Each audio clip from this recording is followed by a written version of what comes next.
Всем привет! Сегодня я решила поэкспериментировать с макраме и создать такой мешочек. Полумешок, полумакраме плетения. Использовать я буду трикотажную пряжу. Отрезаю сначала два отрезка по 70 сантиметров и складываю таким образом, как показываю сейчас на видео. Для самого мешочка можно использовать будет любую ткань. У меня же это лен, просто то, что было дома. И также прошивать можно будет либо руками, либо на машинке, как это делаю я. Закрепляем сейчас так же, как у меня на видео, и будем надевать наши вспомогательные отрезки по 60 сантиметров на две нити, как бы, да, лицевым креплением с одной и с другой стороны.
Надето с вами по 10 отрезков с одной и с другой стороны. Сейчас мы будем плести обычные квадратные узлы, но для начала я откладываю первый и последний отрезок.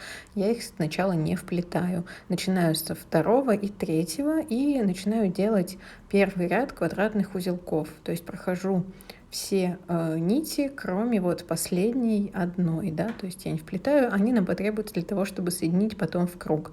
Я буду делать 3 ряда, то есть вниз, да, квадратными узлами. Это все будет видно на видео. С одной и с другой стороны нужно сделать подобную вещь.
Как этот мешочек я выполняю вполне экспериментально, да, то есть я не обязываю вас делать тоже по 3 ряда, да, использовать трикотажную пряжу, но мне показалось, что будет более удобно пришивать ее, нежели хлопковый шнур, потому что он толстый, вот, а это под машинку совершенно хорошо ляжет. И также, да, то есть 2-3 ряда, можно и один, можно посмотреть, как я это сделаю. Я вообще подумала о том, что если делать это все намного больше, то может выйти потрясающий рюкзачок даже с верхом из плетения.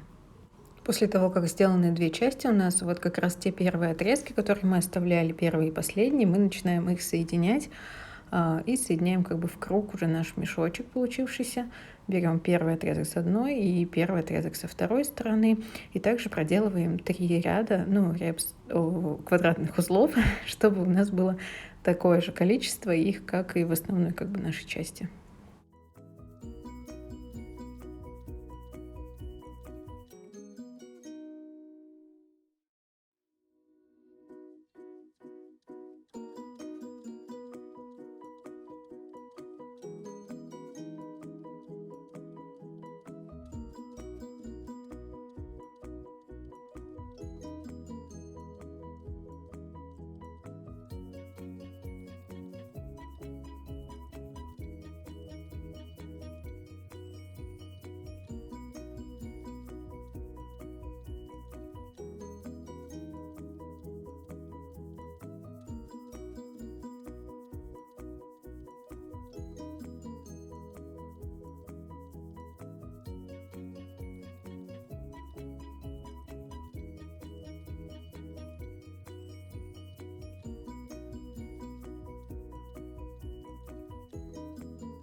Сделали, и сейчас смотрите, убирая все булавочки, я затягиваю за 2 нити, которые мы располагали так, как я вам показывала, и вот как раз-таки мой мешочек таким образом будет затягиваться. Далее я использую ткань, как я говорила, лен, отрезала просто по 22 на 22 сантиметра, но буду еще меньше даже использовать. Так что тут уж на ваш выбор, потому что там и отступить нужно, и еще что-то. Вот у меня низ, единственное, он как бы я его не прошиваю, потому что я ткань надвое сложила, да. А как пришивать верхнюю часть, я вам сейчас показываю. То есть я буду прям вот каждую торчащую нить из узелка сначала приметаю, посмотрю, как это все будет выглядеть, и покажу вам. Вот как у меня это получилось. Красными нитками, видите, я сделала приметку, или как это сказать, ну, в общем, наметила, как буду прошивать. Здесь у меня торчат внутри все нити, да, лишние. Главное будет на машинке не пришить их как бы не туда, поэтому я буду очень медленно и четко все прошивать. Загнула также вот этот подгиб мешочка, чтобы не было как бы вот этой бахромы от самого льна. И, как я уже говорила, можно также на руках это все прошить. Главное не торопиться. Шью я хуже, чем плету, поэтому вы можете увидеть мои не супер красивые швы. Но вот внутри я все подстригла, убрала лишние нити обметочные красным, да, которые. И здесь вот на концах как-то завязок делаю простые узелки, соединяю их с одной и с другой стороны. И на самом деле наш мешочек экспериментальный готов. У меня руки все не доходили его доделать, но сегодня, видимо, настал тот день. Поэтому хочу вот и с вами поделиться. Надеюсь, получу комментарии какие-либо, подписку на канал. Также нажимайте на колокольчик, чтобы получать уведомления о новых видео. Вот, нужно экспериментировать, я думаю, и еще рюкзачок все-таки стоит попробовать сплести.